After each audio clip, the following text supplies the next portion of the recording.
57 DFS strategy show right here at Awesemo.com. Of course, that is a fighter, Pete Rogers Jr. I am Jason Floyd. It gets you ready for Saturday night, Sunday morning in Abu Dhabi. The return of Conor McGregor taking on Dustin Poirier. It's obviously anytime it's a Conor week, it's a big week, Pete. Kind of from you as a fighter, are you just as excited as the fight fans are for this one?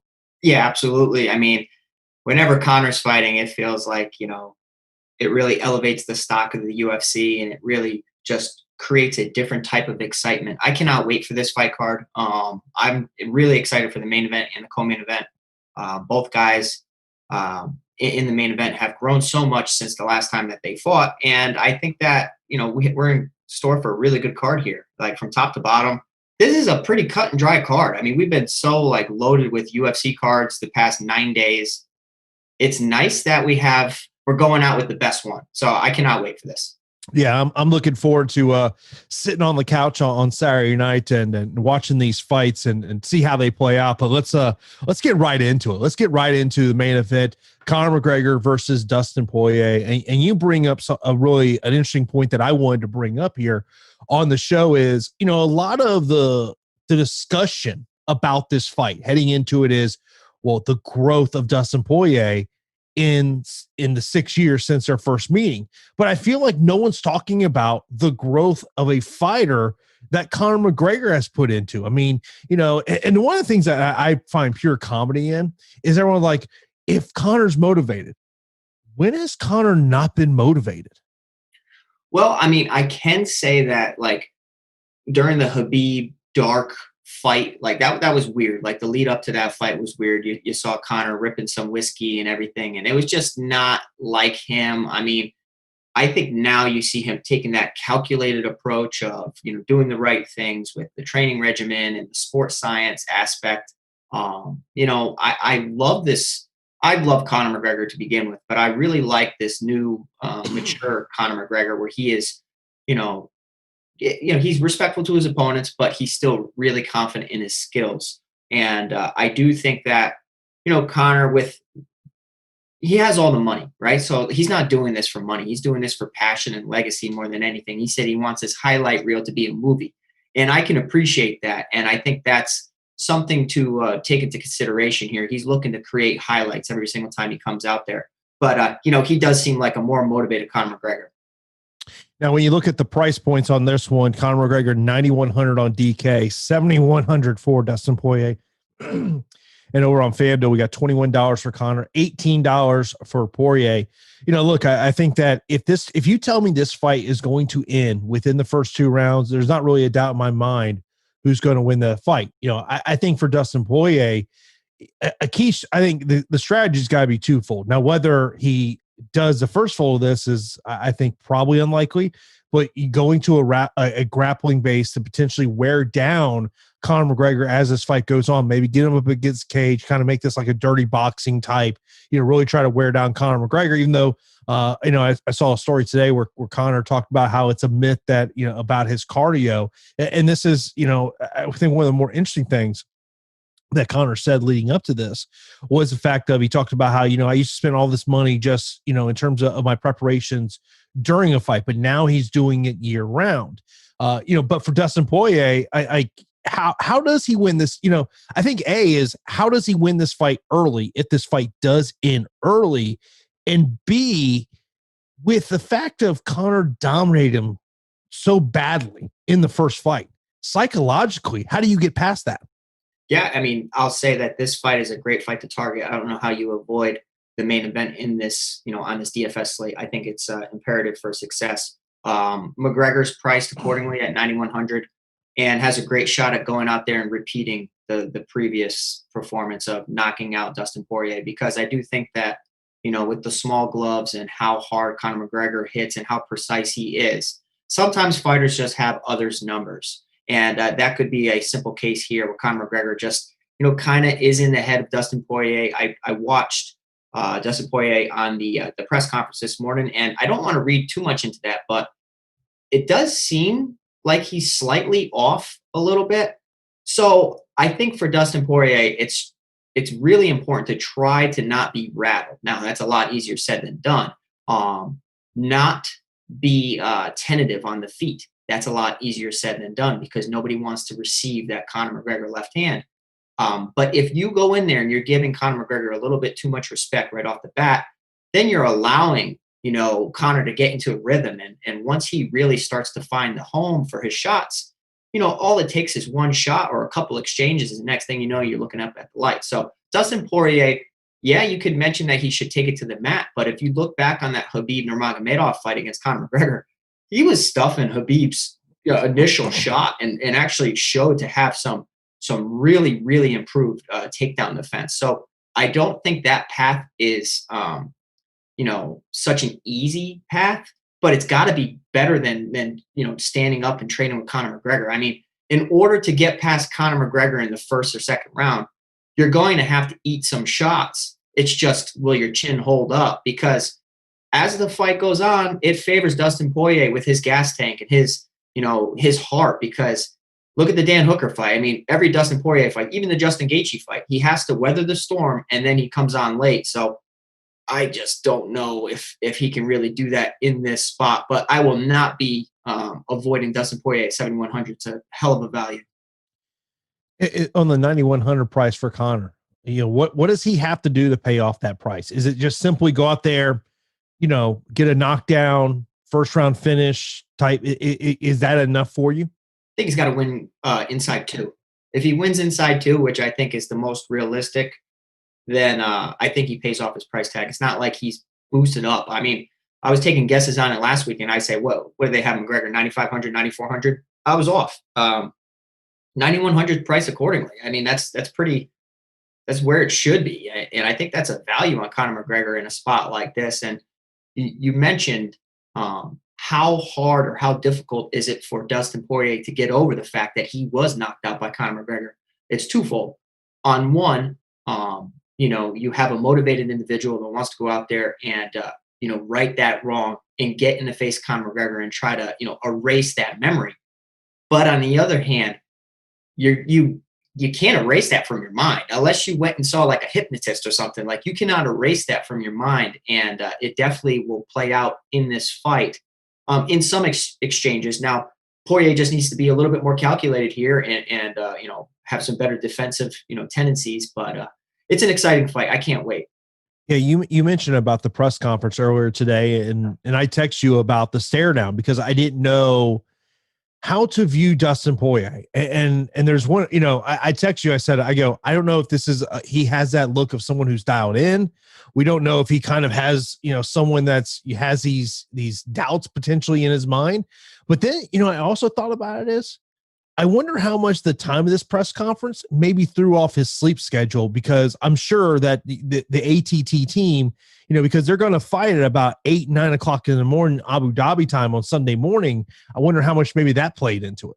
Yeah, I thought about that as well. I'm trying to sit there and give Dustin Poirier the benefit of the doubt. I don't want to sit there and read too much into a press conference. I mean, at the end of the day, the door's going to lock, and, maybe he's just a little fatigued. Maybe he's, cutting weight or having a tough cut. He is a big boy. If you don't know Dustin Poirier is a big guy. He cuts a tremendous amount of weight. And, I would love to see these guys more, on the scale, and I'll get a better read for that. But, I just think it's kind of, I don't know, not a lot of fighters like to deal with the pressure of a Conor McGregor card, but it comes with it. And, it's a lot. It's a lot. I think that it's really, on just a level of its own. There's nothing like it. And, he could just be irritable about it, but try not to read too much into that. Yeah, I will tell you, there was a tweet from the press conference, and I'll try to find it. But basically, it was Dustin Poirier saying that how the Khabib fight was a bigger fight for him. And I was like, let's talk to him about 2 months. Let's see what he says, because I have a feeling that paycheck is going to be substantially larger, when he gets those pay-per-view points for this one. But like, to me, like I look at it from a DraftKings aspect. I love Conor in this spot, but I think you bring up great points about, when you're looking to for a punt play, Dustin Poirier is a quality punt play, especially if you think this fight's going to make it to the 3rd, 4th, and maybe even the 5th round. Now we look at the FanDuel side of the equation. is at $21 for McGregor, but $18 at Dustin Poirier. And we've kind of always talked about our little frustration of how they price the main event. But, do you like Dustin Poirier as much on FanDuel as you do on DraftKings? No, I think Poirier is just a simple DraftKings punt. You're talking about one of the best guys in the division, and MMA is a weird sport where anything can happen. Conor McGregor can throw a leg kick. Dustin Poirier checks it, and next thing you know, Conor McGregor, rolls his ankle. Anything can happen, and the unthinkable happens all the time. So that's why you see so many underdogs come through in this sport. So 7,100 on DraftKings, total value there. I do side with Conor McGregor. I predict that he's going to get a finish. I'm going to have my exposure to this fight on FanDuel. It's Conor McGregor or pass for me. Appreciate everyone that's already checking in on the YouTube chat. Of course, be sure to hit that thumbs up button. That really does help us out a lot as well. Of course, if you're not subscribed to Awesemo, you got to hit that subscribe button. You got to hit that notification bell. Got shows all day long for you. Of course, coming up, tomorrow, get you ready for the NBA slate, NHL slate. Of course, conference title weekend in the NFL. And of course, we'll be back on Saturday for Live Before Lock. We'll start at 5 p.m. Eastern Standard Time, 75 minutes before the start of the fight to get you ready for UFC 257. But let's move right along, Pete. Let's move into the co-main event, Dan Hooker versus Michael Chandler, the long-awaited debut in the UFC of Michael Chandler. Clement in our premium site count, Chandler earlier saying, we finally get to see Chandler fight in the UFC. And he knows he's happy he's not getting an immediate title shot. But look, this is a potential situation where Michael Chandler could be fighting for a title. Whether, we'll see what happens in the main event. We'll see what happens with Khabib. But, when I immediately think about this fight, and by the way, I mentioned the salaries, $8,500 for Dan Hooker, $7,700 for Michael Chandler. Over on FanDuel, kind of interesting pricing here. $19 for Dan Hooker, $18 for Michael Chandler. I think one of my concerns about this is, the reach disadvantage that Michael Chandler does have in this fight. And also, we have seen him get rocked, dropped, and finished, in Bellator. I mean, I think most notably the one that automatically comes to your mind is Patricio Pitbull. But I also think about that second fight against Will Brooks. And we saw how it went for Will Brooks in the UFC. Yeah, I mean, let's just say it. Bellator fighters coming over to the UFC have not had the best success, and it's different. I mean, you do have two high-level organizations. I do think that in the 155-pound weight class, the UFC is the place to be. I mean, you have the best fighters there. I think Michael Chandler's in for a very difficult fight here against Dan Hooker, and I think that it's due to the height, the reach, the style of Dan Hooker. You could have asked for plenty of other fights, and Chandler would have matched up a heck of a lot better. But I don't think that anybody, in the rankings, the high rankings, were looking to accept the fight against Chandler and potentially lose their spot to the new guy on the block. Now, Dan Hooker's a wild man. Dan Hooker doesn't care. He's 10-5 in the UFC. And you saw what he did in glimpses of that Dustin Poirier fight. He's able to turn it on. He's so aggressive. He's so durable. I can throw out the term durable when I think of Dan Hooker because he has taken so many shots. He has, the Edson Barboza's one to think of, but that ended up, resulting in a finish. But for the most part, this is a very difficult matchup for Chandler. Now, Chandler holds a significant advantage in the wrestling department, and I think that's something he needs to look towards utilizing here. The problem with that is the susceptibility to getting hit from a big shot from Dan Hooker. You mentioned Chandler being a little chinny on the Bellator scene. You think about Patricio, knocking him out. I could think about the Eddie Alvarez wars. He has a lot of wear and tear on his body, and especially his chin. And I think that a knee up the middle from Hooker. Hooker's one of the best guys in the division or in the UFC that throws a knee up the middle. So sneaky. And you saw it against Ross Pearson when he knocked him out with that. It's just an incredible technique, and it's something that needs to be utilized against a wrestler. 7,700 for a co-main event. Sign me up. Anytime I see co-main event and main event where, you have fighters that are underdogs and some of the best in the division, sign me up as a value play. But I do think Dan Hooker at 8,500, strong play, can get a finish. I'm siding with Hooker as far as, getting the W, but I'm going to be smashing exposure to both Poirier and Chandler as dogs that could potentially come through. Let me mention this comment from Thomas, and it was actually something I was going to bring up about, Michael Chandler. We know about his wrestling abilities, but when I said it, when's the last time you watched a Michael Chandler fight and looked at someone who is truly going for takedowns? And Thomas's question is, he goes, it's going to be hard for Chandler to take Hooker down with his length. Do you agree with that at all? Yeah, I do, because I know that, I'm a tall fighter, especially for my weight classes, and I know how a lot of short wrestlers struggle to take down tall fighters. And I think that, that is Chandler's best path, especially against the cage. A tall guy is able to, spread his legs a lot wider. And when you're able to spread your legs a lot wider while having a whizzer and an underhook, your opponent can't really connect their hands. And if you ever watch a UFC fight and you notice that if fighters able to connect their hands underneath the bottom of their opponent, 9 times out of 10, they're going for a ride.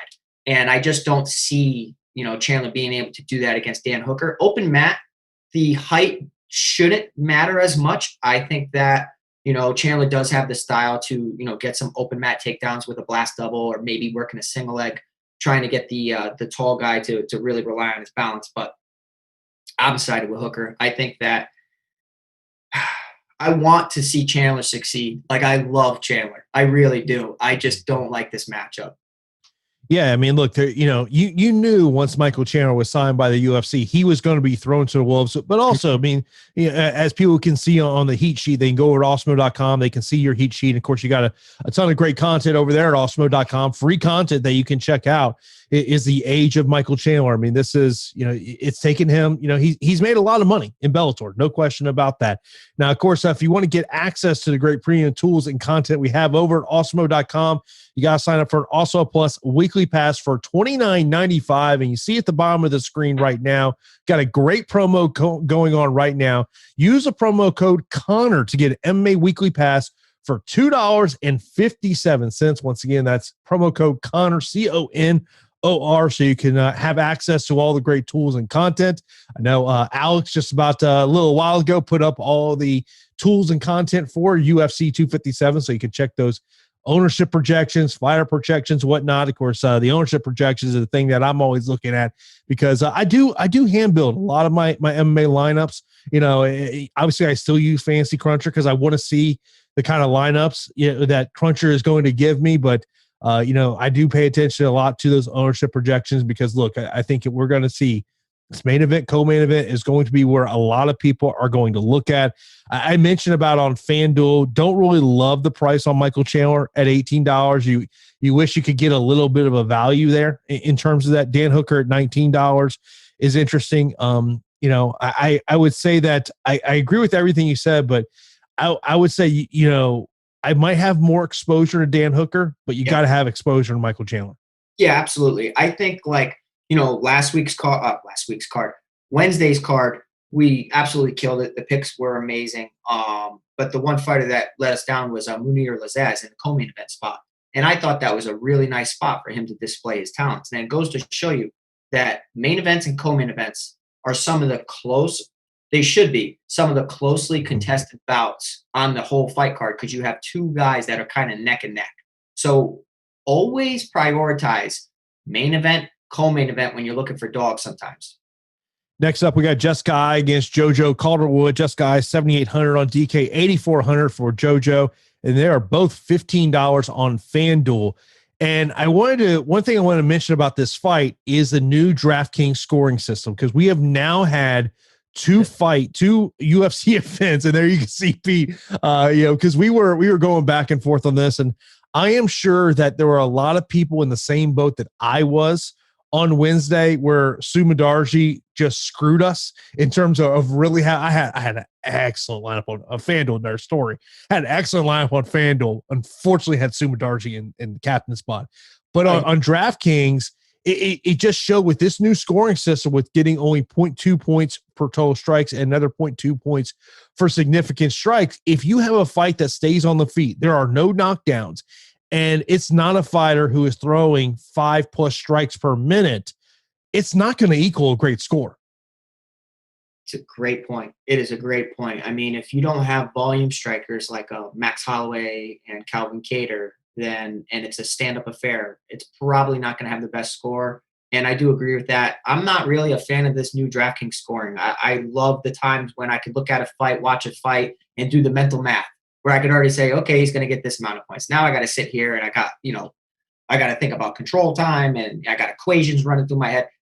Forget all that. But regardless, this is a fight that's, not the most exciting fight, but you're talking about Calderwood looking to return from. She should have had a title shot.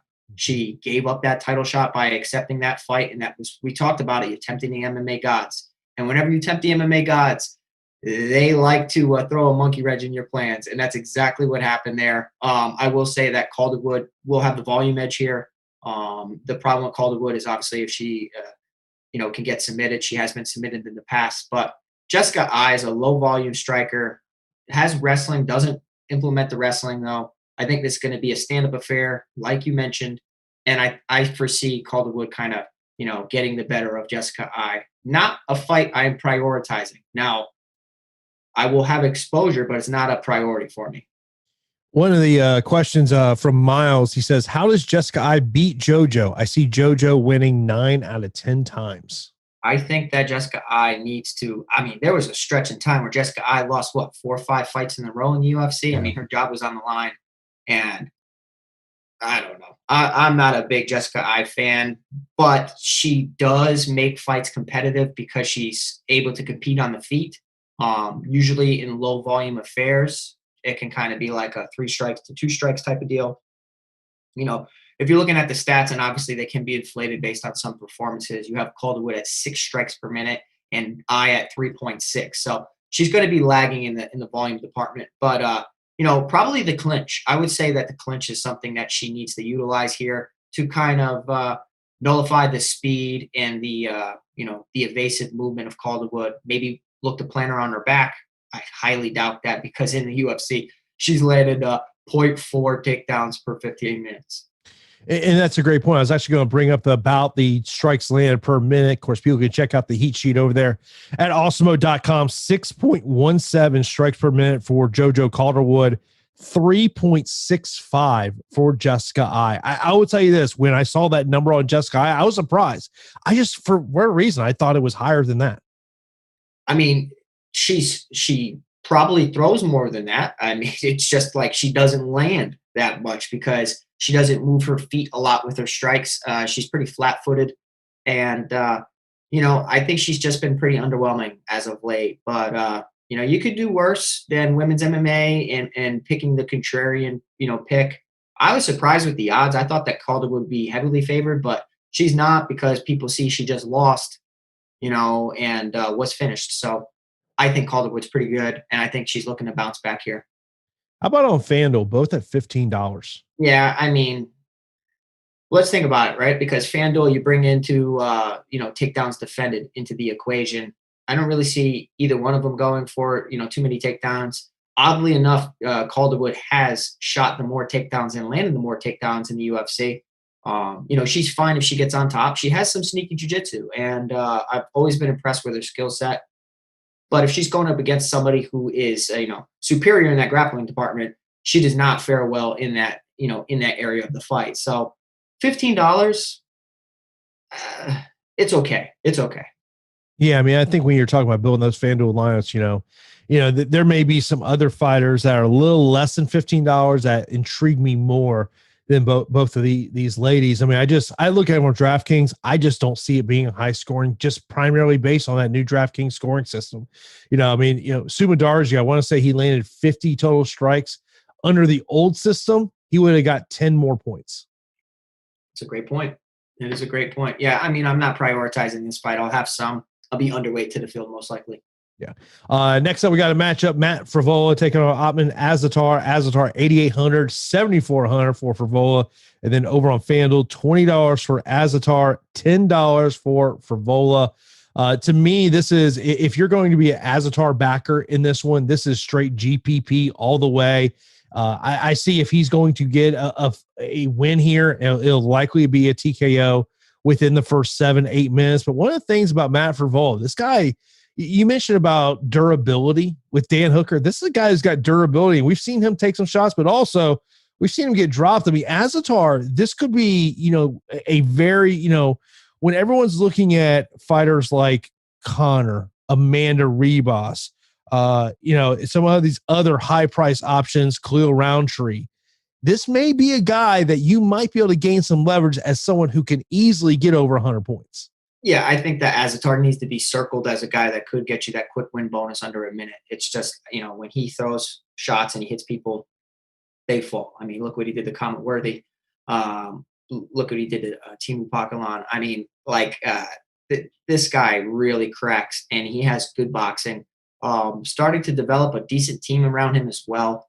So he's not really a one-trick pony, but I do wonder if Frevola is able to, avoid some shots and start to implement takedowns. How does Azaitar's power fare as the fight goes on? Is he a type of guy that really, has early power and it fades throughout the fight because he just gets so zapped? I think that Azaitar is the A side of the fight, clearly. And I'm going to have plenty of them. And I think that at 92% finish rate, 13-0, he's undefeated for a reason, 2-0 in the UFC. You have Matt Frevola, value play. Not many people probably going to be looking in his direction. So it's a contrarian value play that I will have some exposure to, because he's like the little engine that could, he gets dropped, probably has the record for getting dropped the most in the UFC. And he's able to will his way back into fights and, start to implement takedowns, the clinch, and, actually is a really, really good training partner for a strong crew up in Long Island. So he's clearly skilled. And this could be a decent overlooked play, 7,400 for Vola. But as far as picking the fight, I'm going to smash my exposure to Azaitar. There are some underdogs on this card I have virtually no interest in. I have limited, like a sprinkle interest in Frevola. Yeah, one of the things I will tell you to mention about Frevola, a lot of people talk about his work with the Sarah Longo team. He spins. It's a split camp. Half his camp is here in Tampa with Gracie South Tampa, and then he spends part of the time up at Sarah Longo MMA as well. So that something I hear a lot of people talk about his time in Longo, but he spends just as much time here in Tampa with Gracie Tampa and the team here. Yeah, I mean, both good camps. I'm just saying, as far as he's not a guy that's a part of some unknown camp and training himself. I mean, he's surrounded by good guys. So I can't wait. I can't wait to see this fight. Yeah, I mean, just looking at his Twitter timeline, the last time he posted that he was at Sarah Longo was back in Christmas. Yeah, it makes sense too. You have to think of areas, and in the COVID era, we've talked about this, where a ton of states, a ton of countries, you're dealing with different regulations and what states are allowing it and what fighters can't travel. So, I do think that this is an interesting fight to target. Frevola is clearly a GPP dart throw. Yeah, I mean, look, you have to imagine the team has told him, we got to get this thing to the ground. Yeah. Let's not have a boxing match here. Right. And I understand if people don't want to have any exposure to Frevola, that's probably a smart thing to do. But Frevola was able to, he's fought a bunch of strikers, right?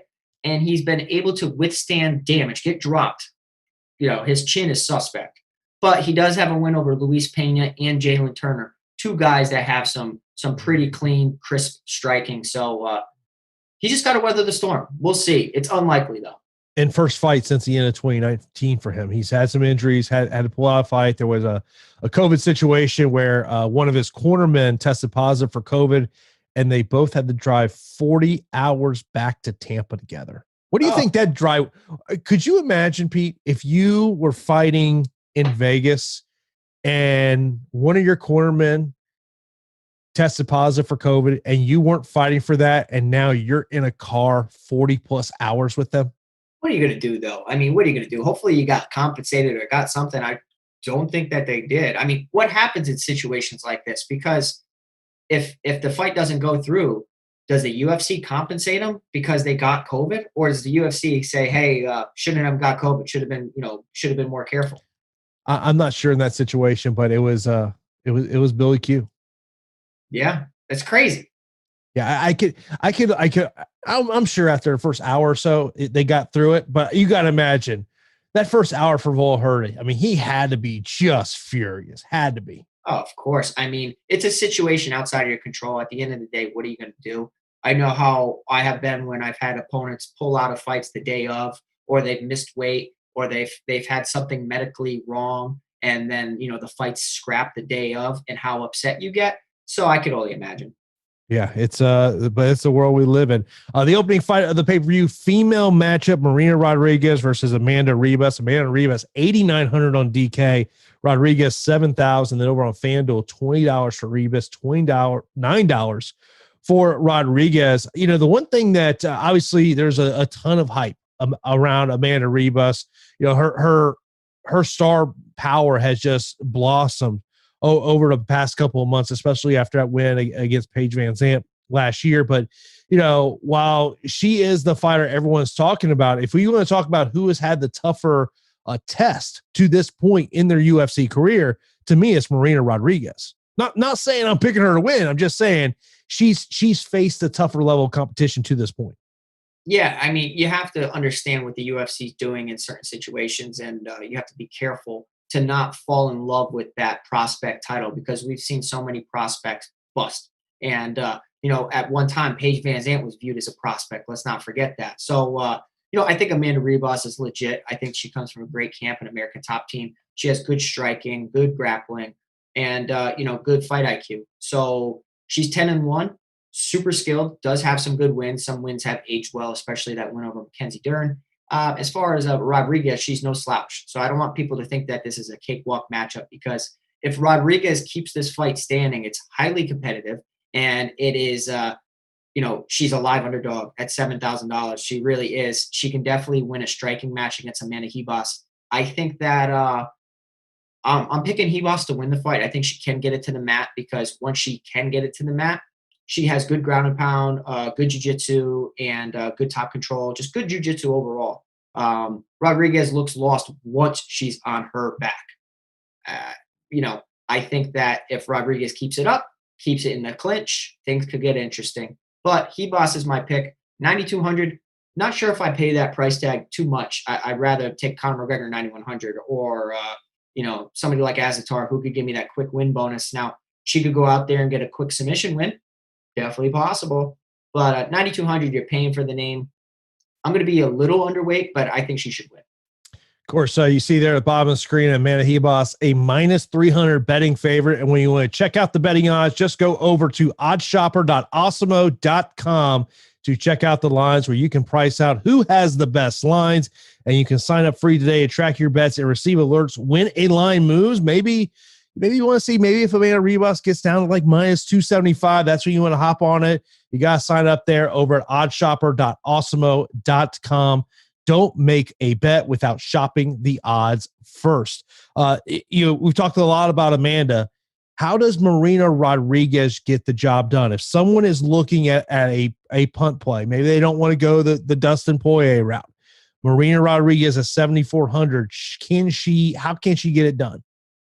She needs to keep it on the feet, and she needs to keep it on the feet. And it's not saying that Amanda Ribas can't win on the feet, because she can, but that's really her path to victory here. Reverse some positions, implement that great Muay Thai. I mean, she's had moments, and a lot of people think that she has, been highly competitive even in her losses. So I think that Amanda Ribas is the real deal. 12-1, Marina Rodriguez is. You think about her split decision loss to Carla Esparza, who had a hell of a performance. Cynthia Calvillo, draw, win over Tisha Torres, Jessica Aguilar, draw over Random Marcos. So, I mean, she's good. She's totally good. She's live, standing up. But once it hits the mat, I think Ribas should dominate this fight. Let's move over to the preliminary card. A great matchup that's going to be featured here on the preliminary card. Tsarukyan gets Haqparast. Tsarukyan, 8,900, 7,300 for Haqparast, and $20 on FanDuel for Tsarukyan, and $9 on Haqparast. When we were talking before the show, you had, one of the fights, and I'm glad you brought it up, is the fight that he had with Islam Makhachev, where, I mean, it was a fight going into it. No one gave him a chance, and he showed us all his abilities, but he is obviously a big favorite in this one. Yeah, I think this is a highly competitive fight. I'm extremely interested on both sides. I do favor Arman Tsarukyan, though. I think that whenever somebody debuts and they take on Islam Makhachev, and it's a back and forth affair. Ultimately loses a decision, but I mean, wasn't really dominated. And, he had moments, and then, rebounds from that, has a win over Olivier Aubin-Mercier, who a lot of people were high on at one time. Then guess what? Davi Ramos. Davi Ramos is legit, great jiu-jitsu, good power in his hands. Went out there, just outclassed him. Now, I would temper expectations because, Tsarukyan's finishability in the UFC hasn't got there yet. 67% overall in his career. He's 15-2. Going up against Nasrat Haqparast, who has some amazing hands, some phenomenal hands. But I think that, as far as overall game, I like what Arman Tsarukyan could do. He can, stand up on the feet with Nasrat Haqparast. He can, trade punches. He can add kicks, where Nasrat's predominantly a boxer. Arman excels with the kicks, has some knockouts with the kicks. And guess what? If he's losing exchanges, he can mix things up and he can go and take you down and just outclass you there. He is the better overall fighter here. Now, I know that Haqparast has made, strides in his game, has made changes in his game, and has power in his hands. And whenever you have a highly, technical and skilled striker, you need to be on watch and circle that name. So Haqparast 7,300, the value is crazy. I think that, if you look at what he's done lately, got a win over Alex Munoz, then, obviously the one that sticks in your memory is the knockout loss to Drew Dober. But Drew Dober's really, really hot in the UFC and has really turned into a force within the division. All in all, I like this fight, and I think that Tsarukyan gets another win. Haqparast is a little wide with his shots, so I wonder if, maybe he gets capitalized on a wide shot straight down the middle by Tsarukyan. So have your exposure to Haqparast at 7,300. He's a dog I circled, but Tsarukyan 8,900, I love the play. Yeah, it's a fight on the preliminary card that I'm really interested to kind of see how it does play off. Let's move on to the matchup between Brad Tavares and Antonio Carlos Jr. 8,700 for Tavares, 7,500 for Carlos Jr., and it's $18 for Tavares on FanDuel, $11 for Carlos Jr. I mean, look, the path to victory for Carlos Jr. is very clear. It's to get this fight to the ground and submit Brad Tavares. But the question, Pete, becomes, how does Carlos Jr. do that? Yeah, I talk about it all the time of how, jiu-jitsu fighters usually struggle to get opponents down, especially when you don't have a gi. They don't have the best takedowns, and I think that a lot of jiu-jitsu fighters should look to, learn wrestling a lot more. I know that Carlos Jr. is surrounded by a phenomenal team, so I'm sure that he's obviously working on takedowns. It's just not his bread and butter, and I will say that Brad Tavares is very good. 8,700 for Brad Tavares. I don't love the price tag, but I do like him in this matchup. I think as long as he keeps it on the feet, keeps it standing, he's going to win the fight. He's going to have his moments on the feet, could potentially hurt and rock Carlos Jr. The big X factor is obviously if he keeps it on the feet.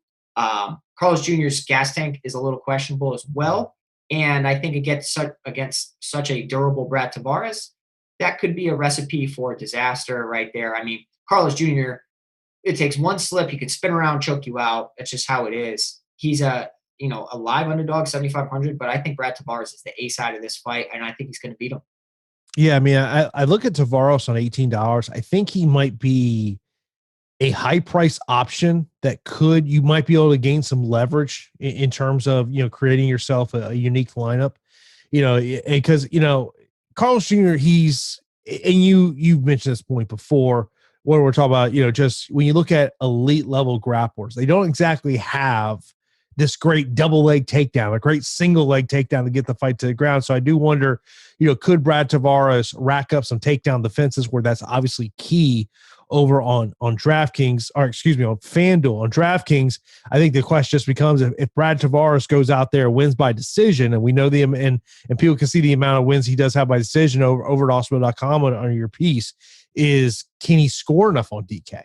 Yeah, it's a great point. I think that he is more of a FanDuel play because of the takedowns defended. Brad Tavares in his career, 41% finish rate, 17-6 overall. So that's really not a good ratio, Jason. I look at this card and I look at every card and I kind of do like first impressions, and I make like a first impression list. And then I go through and I look at tape and I look at, deep studies of everybody. My first impression was Carlos Jr. would win this fight. And then I started to think, okay, well, how is he really going to get the fight down to the mat? Because he could have takedowns early, but I don't foresee him getting an early takedown and an early finish. I think he would need to get multiple takedowns, and he's a guy that struggles with his gas tank. So whenever you have to rely on multiple takedowns and you're a jiu-jitsu fighter and you struggle with your gas tank, I think Brad Tavares is good. I think he is. Obviously, you're worried about the layoffs for both of these guys, and especially Brad Tavares. How does he rebound from the knockout loss to Emmett Shabazian? We'll have to see. But if you go back and you look at that Israel Adesanya fight, it was competitive. He didn't get knocked out. He did get outclassed, but he looked decently, he looked pretty decent in moments. Yeah, well, a comment over in YouTube, it says GPP value play Carlos Jr. Yeah, I would say definitely GPP. He's definitely a value play at 7,500 because look, if Carlos Jr. wins this fight, the likelihood is he's going to win by submission within the first 2 rounds. If this is a fight that makes it to the 3rd round, it is favor Brad Tavares. And I'll say this: if you're betting this fight, pay attention to live betting. This fight hits the 3rd round. You have a good and say Carlos Jr.'s won the first 2 rounds. Live bet Brad Tavares in that 3rd round. Yeah, I wish I could live bet. I think I'd be walking around with Gucci and all that good stuff, but I can't live bet. So if you can live bet, take advantage of it. Another fight to live bet potentially, Chandler Hooker. Yes.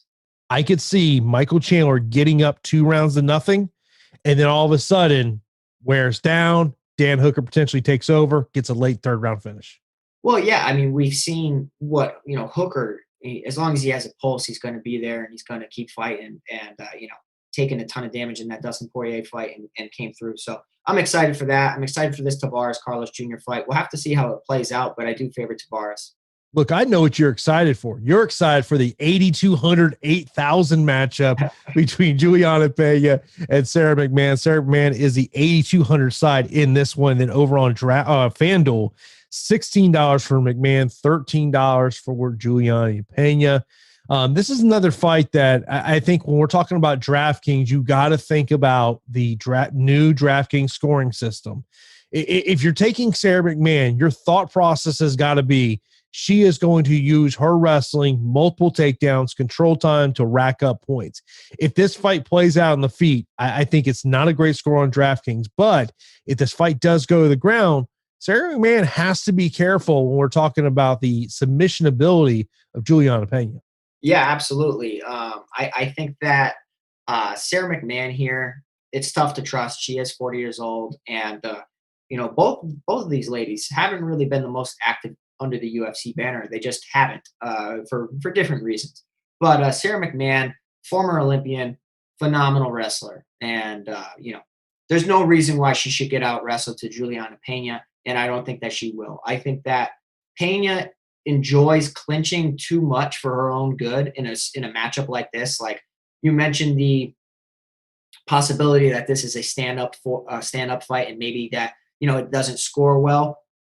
I just see how Juliana Pena crashes forward almost blindly, kind of just like an amateur as far as striking, closes the gap too quick. Sarah McMann gets the clinch. Next thing you know, they're against the cage or on the mat. Now, my worry with McMann is obviously her submission lapses, where it seems at times, despite being a phenomenal wrestler and having good pressure and top game, that she can get reversed or put into some precarious positions where she starts to tap quickly. And guess what? Some people will go out in the shield, or some people will panic tap. And we have seen McMann panic tap. I think that this is a tricky fight. Pena at 8,000, obviously it's priced according. She's been tough. She, has had some phenomenal performances. It goes 2 ways in my head. McMann dominates Pena on the mat, maintains tons of control time, kind of like a Chandler. I mean, not Chandler, kind of like a Chiesa last card, where it's tons of top time. And then, or Juliana Pena is able to scramble out of some positions, threaten with submissions, and gets a finish. That's really the only way I see this fight going. I will actually side with McMann with the control time. I am getting exposure to Pena. it's a close fight. It's a weird fight. I don't really care for the fight, but it's happening. So I got to give you my analysis. I think McMahon's going to get it done. Does the age concern you on Tsarukyan? Yeah, yes and no, because you know what? Back in the day, I'd say yes, it concerns me. Guess what? I'm 30 years old now. So now that whole age thing. Geez, 30 years old. Oh, wow. You are so old over there. But in fighting, like, you know what I mean? Like, so you think of 35, a lot of fighters' careers are starting to, to stop. I don't like thinking about the age thing, but I can't ignore it. I have to take that into consideration. Obviously, 40, she does have a lot of wear and tear on her body from all those years of wrestling. But, I mean, she's phenomenal at wrestling. By the way, I love the comment in the YouTube chat on your shirt. Yeah, I'm just glad. Look, I'm looking at the YouTube actual video. It's not as sparkly as it looked in our pre-show. It looks sparkly. It's not sparkly. It's just white dots. That's all it is. But hey, as somebody said, Gianno said, Pete's going to the club after this in that shirt. It is a good club shirt. I put it on. My girl got it for me, and I put it on. I was like, yo, I would wear this to the club. I kind of like it. Yeah, you ain't catching me in the club at this point. Tyler says COVID life. No, thank you. Tyler says it sparkles. That's phenomenal. Well, guess what? In reality, this thing doesn't sparkle, so I don't know. Maybe Pete was just painting, and he's dabbling the shirt a little bit. Conor McGregor makes you bust out some like crazy different wardrobe. So yeah, he was looking sharp in that suit he was wearing today at the press conference. Let's move on. Matchup that to me is got GPP written all over. Khalil Rountree and Marcin Prachnio, 9,300 for Rountree. Prachnio 6,900 over on FanDuel. $22 for Rountree, $8 for Prachnio. I mean, this is GPP all the way. Not a cash fight in my terms, just because of. You've had both these guys kind of talk about, using that R word, which we know, fighters do not like to use.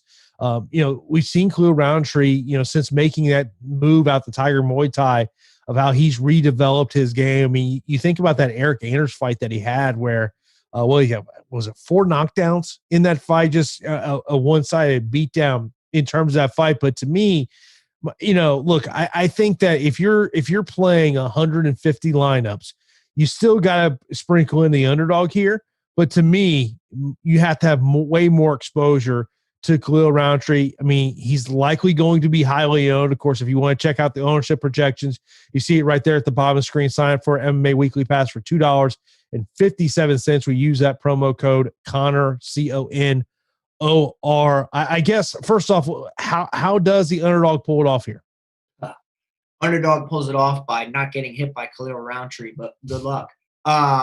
I think that this is a fight to target. You're going to get a quick finish bonus from one of these guys, whether they, somebody's going to win quick. But I have to think that it's Khalil Rountree, right? Bangkok ready. He looks phenomenal since going out to Thailand. Just looks incredible. Like, good stance, good power, good aggressiveness. For being such a nice guy, he is one of the meanest fighters I have ever seen in the octagon. And I can say that with full confidence. Like, he's mean, and I love it. And that's what you want in a 9K option to get that Francis Ngannou quick bonus. Prachnio, outside the UFC, racked up some impressive knockouts. If you look at his career overall, does have an 85% finish rate out of 13 victories. That's pretty high. Like, when you start to get above 75% finish rate, that's impressive. And it just has not translated over to the UFC at all. Now, the knockout is always possible against Khalil Rountree, because Khalil at times has shown some susceptibility to getting hit and rocked and knocked out from some shots. But I watched the highlights and I watched the fight today. I can't even tell you how impressive that knockout win is over Gokhan Saki. People don't understand how good Saki is of a kickboxer. And Rountree went out there and put that left hand right on his chin. So Rountree should win this fight. Our friend Mike Rodriguez absolutely destroyed Prachnio in the previous bout. Put him in the tie clinch, went elbow, knee, and it was a wrap. And I think Rountree, Bangkok ready, is going to get it done. But you mentioned have some exposure to Prachnio, because if he wins, which is extremely unlikely, it's by knockout. Yeah, no question about it. This is a straight up GPP fight. Now, if you ever do miss our shows, majority of our shows are available on the Awesemo Podcast Network. So for whatever reason, maybe you can't watch me and Pete live here on a Thursday as we get you ready for these Saturday fights, be sure to subscribe to the Awesemo UFC podcast feed. Give us a 5-star review, hit that like button. It really does help us out a lot. Helps that algorithm out, helps myself and Pete out a lot. And of course, when you leave a 5-star review on one of our podcasts, you have a chance to win a free month of Awesemo Plus Platinum. You see it right there on the screen, where you can get links to all of the show as Jake and Anthony make sure that show gets up there. So be sure to check that out over there, a part of the Awesemo Podcast Network. We've got 3 more fights to break down here. They're all part of the early prelims. We've got Andrew Sanchez taking on Mahmoud Muradov, 8,600 for Muradov, 7,600 for Sanchez. And then over on FanDuel, 17 for Muradov, 13 for Sanchez. The one thing that Sanchez always concerned you is the gas tank. He does tend to wear down as the fight goes on. Muradov, which I believe is the only MMA fighter under the Floyd Mayweather management team. But he has trained in Vegas, but it looks like he is not trained in Vegas leading up to this one. So what's your take on this one? I absolutely love Muradov here. I do think that Sanchez is probably one of the best underdogs. You're talking about a guy who was the Ultimate Fighter winner, has a complete game, and he's able to strike, he's able to wrestle, but wrestling is his bread and butter, and he's able to really implement that. But over the course of 15 minutes, he does show, like limited gas tank. And that's what worries me here in a matchup like this, because Muradov has good striking and good grappling and wrestling for what I've been able to see from his fights. I think that Muradov is a name to pay attention to going forward.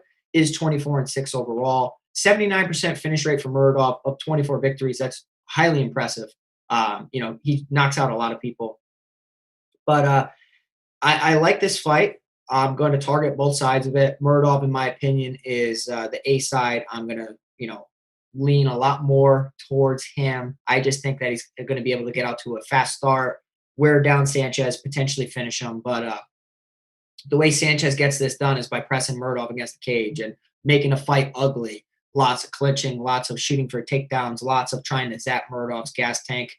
But I think in doing that, Sanchez is going to be extremely zapped. So it's Muradov for me, but 7,600 for a guy that's constantly come through in the UFC, you could do worse. Yeah, if this fight makes to the third round, whether maybe it's 1-1 or maybe 2-0 Sanchez, if you're a Sanchez backer in this one, you are going to be nervous heading that third round. This is another live betting potential based on how this fight goes on. But I agree with you, Muradov is the guy I look at. Then we got Nick Lentz gets Evloev, 6,800 for Nick Lentz. Of course, originally supposed to take on Mike Grundy in the spot. Evloev, 9,400. He's 22 on FanDuel, $8 for Nick Lentz. Nick Lentz, when I look at this fight, all the advantages are with the favorite here. So how does Nick Lentz get it done? Well, I'll say that Nick Lentz,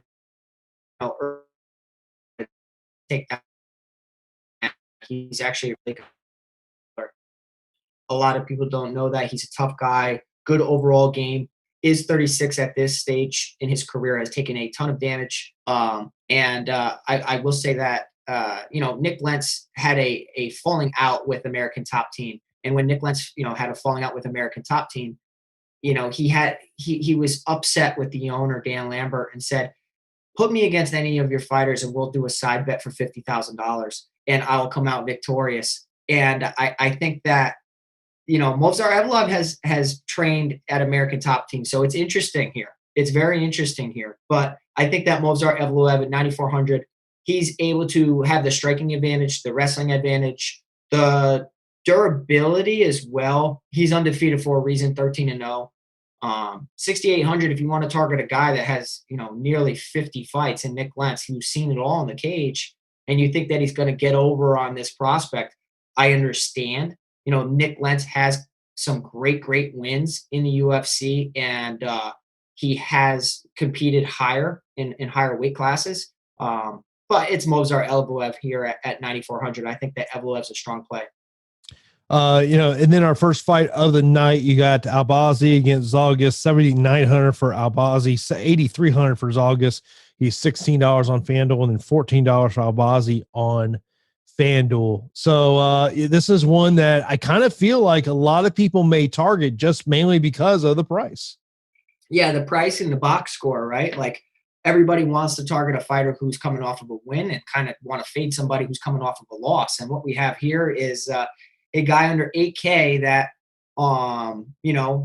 coming off of a finish and has that box score of 107 points on DraftKings. At Albazi at 7,900. He looks like the premier play, but if you do a deep dive and you look at their respective careers, regionally, I will say that Zalgas Zhumagulov has the more notable names on his resume. I mean, Ali Bagatinov just fought Halion Paiva. I mean, the list goes on and on. I mean, Zhumagulov is so tested outside the UFC, and Albazi's good. Albazi's not like a one-trick pony. He has good wrestling and phenomenal submission ability. I think that Zhumagulov is able to outclass him in all aspects, though. Zhumagulov can grapple. Zhumagulov, can outstrike him, frustrate him, has the experience edge, can scramble. Albazi's got a lot of quick finishes, 92% finish rate out of 13 victories. And I would say that's amazing for DraftKings. And if you want to just go by that stat and you think he's going to get a finish, by all means, do it. But the problem with guys who finish fights the majority of the time is that they don't have they haven't been tested over the duration of 3 total rounds. So how does he look if he's unable to get the early finish? I think that Zhumagulov's a sneaky play here at 8,300, and I like him. Yeah, I know someone had asked in the chat to go back on the Nick Lentz fight, asking what weight it's at. It's at a catch weight. You got to remember, Evloev took this fight on shortened notice. I think it's probably 150. Oh, really? I have 45 now. Yeah, I'm trying to get confirmation on that, but it is a catch weight fight. It is not a 145-pound fight, which I would imagine is primarily due to the short notice part of it. Right. Yeah. I mean, as far as like competing at a higher weight class, Nick Lentz has that experience. Evloev, I think that he's going to get it done here. He's a heavy favorite. Just needs to avoid the chokes of Nick Lentz because Nick Lentz has dangerous chokes, can chain them together, can also, threaten with takedowns. But he just needs to be careful because in his previous fight, Evloev was caught in, like a Darce guillotine, depending on the angle of it, and had to really bail and roll out of that. If Nick Lentz gets a hold of your neck, he probably finishes the choke. And it is at 150 pounds. Let's get some fight picks in here before we get answer some questions. And we'll get out of here for this edition of the Strategy Show. Of course, be sure to smash that thumbs up button if you have not do that so far. Also, be sure to hit that subscribe button and notification bell so you know when a new show is live here on the channel. Let's start with the very first fight of the night, the fight we just talked about, Albazi and Zalgas. Yeah, I'm going Zhumagulov. Yeah, I'm going to say. And by the way, these are our straight up picks, not DFS related. I definitely like Evloev against Lentz. Yeah, I like him. I like Evloev as well. Give me Muradov against Sanchez. Muradov. Yep, Sanchez is probably the best underdog though. I'm pretty sure we're both on Rountree here. Yep, Rountree. Pena and McMann.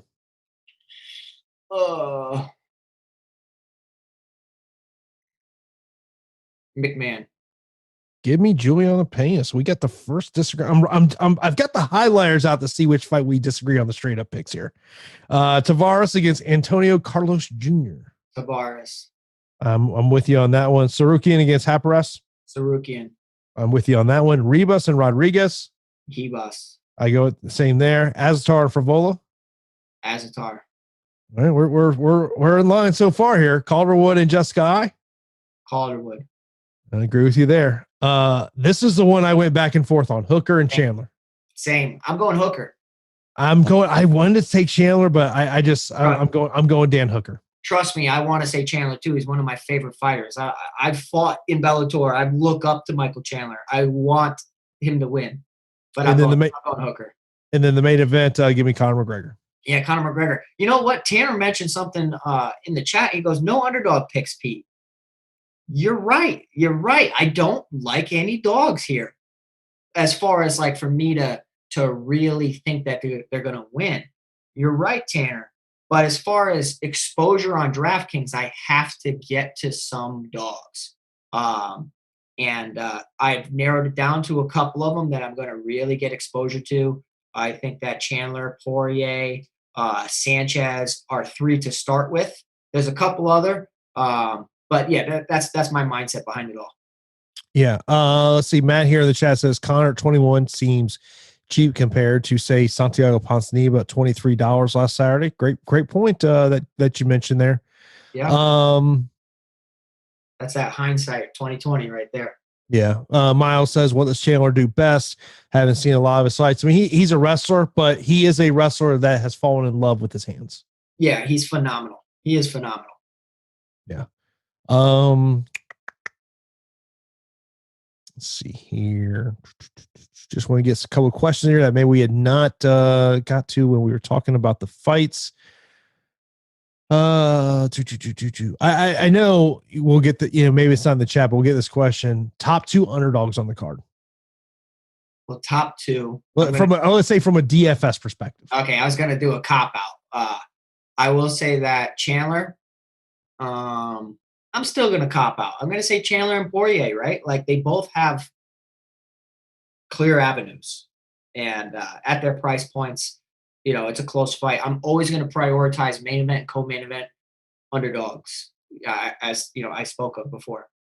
Yeah, I mean, when I look on DraftKings, I mean, obviously, Poirier, if the fight can make it to minute 11, minute 16 of the fight, that's where you like him more. I would say I like, but Dustin Poirier more for a cash play than I do GPP. I think we're going to see a Conor TKO at some point. Can you imagine if this fight goes 5 rounds and it's like just an amazing fight? I mean, Nate Diaz was able to survive. Nate Diaz has a phenomenal chin. Fighters having good chins comes down to conditioning a lot of the times. And I will tell you that Dustin Poirier is working extremely hard and is going to probably come in the best shape. So maybe he could take a shot better when he's not cutting weight. Yeah. I mean, in terms of underdogs, Carlos Jr. 7,500. I think that's a very good GPP underdog. I mentioned about picking Pena. I just don't know how well that scores in terms of GPPs. Sanchez, I think, is another one to potentially look at as well, especially on the FanDuel side of things at only $13. Charles says, any cash score, just a few you like. I would say prioritize the main event, the co-main event. I think Tsarukyan's a nice one. Yeah, there is in terms of my cash plays. I really like Conor in that spot. Dan Hooker could be a really good cash play in terms of being able to land strikes, and he is going to have to likely have to stop, some takedown attempts. I mean, look, I don't like the Jessica Calderwood fight in terms of DFS. I just don't think it's going to score you a lot of points. But like when I look at, there's a lot of fights that I would say, I don't think there's a ton of fights I really love for cash, but there's multiple fights in terms of GPP that I love. Rountree, Prachnio fight. The other one would be Azaitar and Frevola. Just because of the ability for Azaitar to get the stoppage win. Yeah, agree. Yeah, so of course we will be back on Saturday live before lock, 5 p.m. Eastern time. We will be live for 75 minutes leading up to UFC 257. As the show ends, be sure to smash that thumbs up button right here on YouTube. Keep it locked here to Awesemo.com. Got a ton of shows coming for you here tomorrow to get you ready for the NBA slate. I believe it's 11-game slate. I heard Josh say that. Woo, a lot of games, but keep it locked here all weekend long to get you ready for all of the sports action. For Pete Rogers Jr., I am Jason Floyd, and this has been the Strategy Show right here on Awesemo.com.